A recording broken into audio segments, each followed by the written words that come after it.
Welcome to the Tech Egg. Don't get scrambled. Enjoy the video. You start by verifying licenses and credentials. This saves errors later. Open the Rdp Bss application and choose the network profile marked Trusted. Next, locate the target machine IP or hostname and confirm it has remote desktop enabled and is powered on. Enter your username and secure password, then select the matching certificate if prompted. Once done, click Connect and watch the client attempt handshake. If it stalls, note the error code for the next steps.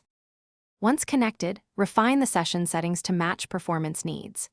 Adjust display resolution and color depth to balance responsiveness versus visual fidelity. Lower settings reduce lag. Enable or disable resource redirection, clipboard, drives, and audio, so data flows only where you want. Configure authentication level and pin the server certificate to prevent man-in-the-middle attacks.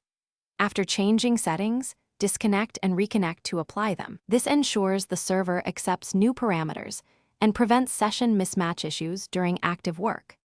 Finish by saving a named session profile and securely storing any needed credentials in the client vault. This speeds future access. Run a brief test. Transfer a small file and print to a mapped printer to confirm resource redirection works.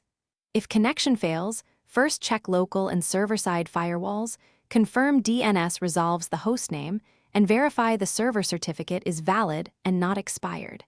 If one thing is wrong, fix that first. Often a single misconfigured firewall rule or expired cert blocks Rdp Bss entirely. Thanks for watching. Consider subscribing if I helped unscramble your problems.